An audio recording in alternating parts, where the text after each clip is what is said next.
The Story of Old Phœnix. After a while old Phoenix stood up and spoke, and as he spoke he shed many tears, for he was much afraid lest the ships of the Greeks should be burnt. "O Achilles," he said, "if you are indeed determined to go away, how can I stay here without you? Did not the old man Peleus your father make me your teacher, that I might show you both what you should say and what you should do, when he sent you from the land of Phthia to be with King Agamemnon? In those days, for all that you are now so strong and skilful in war, you were but a lad, knowing nothing of how warriors fight in battle, or of how they take counsel together. No, I cannot stay here without you. I would not leave you, no, not if the gods would make me young again, as when I came to the land of Phthia to be with Peleus your father. For at the first I lived in Hellas, and left it because the old man, my father, was angry with me. So angry was he that he cursed me, and prayed to Zeus and the other gods that no child of mine should ever sit upon his knees. And I too was very angry when I heard him say these words. Truly the thought came into my heart that I would fall upon him and slay him with the sword. But the gods were merciful to me, and helped me to put away this wicked thought out of my heart.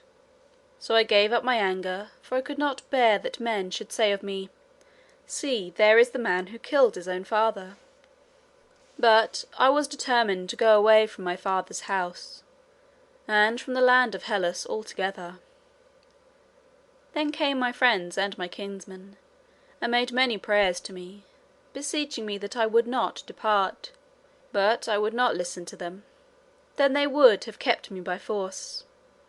9 days and 9 nights they watched my father's house, eating the flesh of sheep and oxen and swine, and drinking wine without stint from my father's stores. They took turns to watch, and they kept up 2 fires without ceasing, one in the cloister that was round the house, and one before the great door. But on the 10th night, when the watchmen were overcome with sleep, and the fires were low, then I broke open the door of my chamber, for all that they had shut it fast with a knot that was hard to untie, and I leapt over the fence in the courtyard, and neither man nor maid saw me.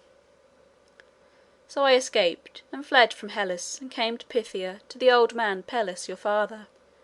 And your father was very kind to me, and was as a father to me. He gave me riches, and he gave me a kingdom, which I might rule under him. And also he trusted you to me, O Achilles, when you were but a little child, that I might teach you and rear you, and this I did. And indeed you loved me much.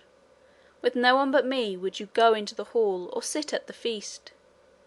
I would hold you on my knees, and carve the choicest bits for you from the dish, and put the wine cup to your lips.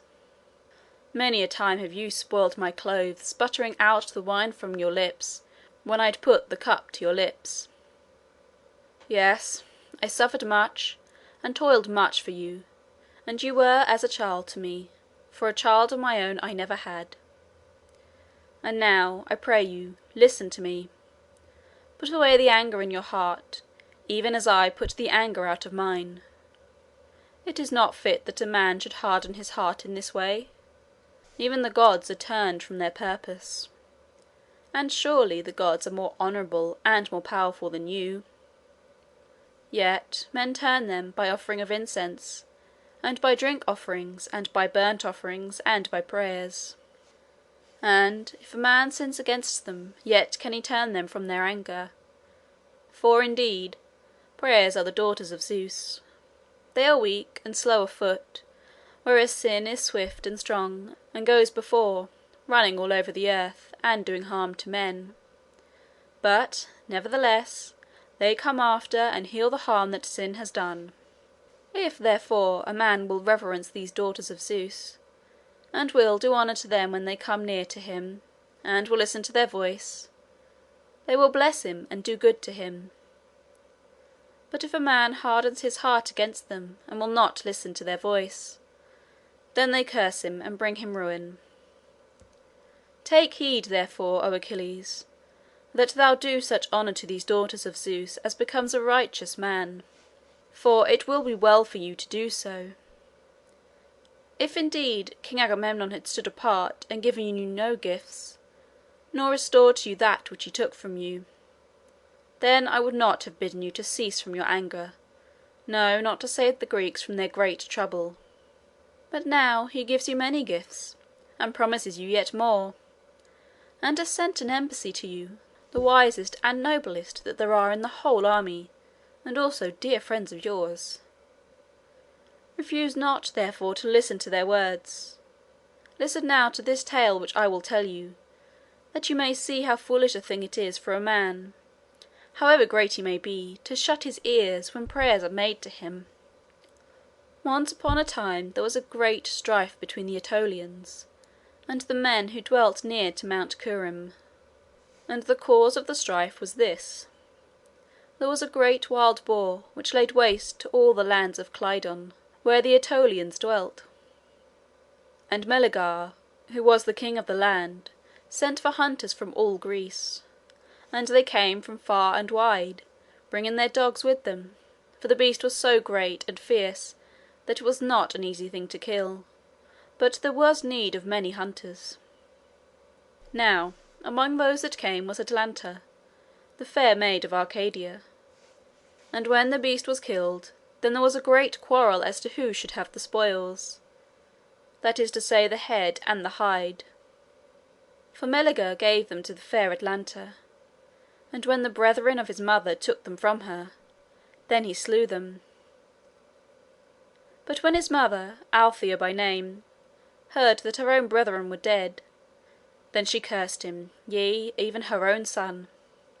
So it came to pass that there was a war between the Aetolians and the men of Mount Curum, for Althea and her brethren were of that land. And also the curse began to work, so that the quarrel became more fierce. Now when in time past Melegar had fought among the Aetolians, there was none that could stand up against him, so great a warrior was he. But now, being very angry with his mother, he stood aside from the war, and would not help, sitting in his chamber apart. The men of Mount Curum therefore prevailed in the battle, and the Aetolians were driven into the city of Clydon, and there was a great din of war about the gates of the city, and great fear lest the enemy should break them down. Then first the elders of the city sent an embassy to him, priests of the gods, the holiest that were in the land, to pray that he would come forth from his chamber and defend them. Also they promised him a noble gift, a great estate in the plain of Aetola, half ploughland and half vineyard, such as he might choose for himself. So the priests came beseeching him, and offering him the gift, but he would not listen to them. And after them came his mother and sisters, and made their prayers to him, but them he refused even more fiercely. And the old man Enus, his father, besought him, standing on the threshold of his chamber, and shaking the door. But he would not listen, nor would he hear the voices of his friends and comrades, although they were very dear to him. But at the last, when the enemy had now begun to climb up the towers, and to burn the fair city of Clydon with fire, ay, and to batter on the doors of his palace, then his wife, the fair Cleopatra, arose and besought him with many prayers and tears. Think now, she said, what woes will come upon your people if the enemy prevail against them, for the city will be burnt with fire, and the men will be slain, and the women will be carried into captivity. Then at last his spirit was stirred within him, and he arose and put on his arms and went down into the street, and drove the men of Mount Curum before him. So did he save the Aetolians. But the gifts which they promised, these he never had. This, O Achilles, is the story of Melegar. Let not your thoughts be like his. It would be a foolish thing to put off saving off the ships, till they are already on fire. Come, therefore, take the gifts which King Agamemnon gives you, so shall all the Greeks honour you even as they honour a god. But if you delay, then you may lose both honour and gifts, even though you save us from the Trojans." Achilles answered, "Phoenix, my father, I have no need of this honour and these gifts. Riches I have as much as I need, and Zeus gives me honour. And listen to this: trouble me no more with prayers and tears while you seek to help King Agamemnon. Take not his side, lest I, who loves you now, come to hate you. It were better for you to vex him who has vexed me. Return now with me to the land of Phthia, and I will give you half of my kingdom. And stay this night in my tent. Tomorrow we will consult together whether we will depart or no." Then Achilles nodded to Patroclus, and made signs that he should make a bed ready for the old man, so that the other two, seeing this, should depart without delay. So Patroclus made the bed ready, and when Ajax saw this he said to Ulysses, "Let us go, Ulysses. We shall do nothing today. Let us depart at once, and carry back this message to them who sent us. As for Achilles, he cherishes his anger, and cares naught for his comrades or his people. What he desires I know not. One man will take the price of blood from another, even though he has slain a brother or a son. He takes gold and puts away his anger, and the shedder of blood dwells in peace in his own land. But this man keeps his anger, and all for the sake of a girl. And lo! the king offers him 7 girls, yea, 7 for one, and he will not take them. Surely he seems to lack reason." Achilles answered, "You speak well, great Ajax. Nevertheless the anger is yet hot in my heart, because Agamemnon put me to shame before all my people, as if I were but a common man. But go and take my message. I will not arise to do battle with the Trojans till Hector shall come to these tents and shall seek to set fire to my ships. But when he shall do this, then I will arise, and verily I will stop him, however eager he may be for the battle." So Ajax and Ulysses departed, and gave the message of Achilles to King Agamemnon.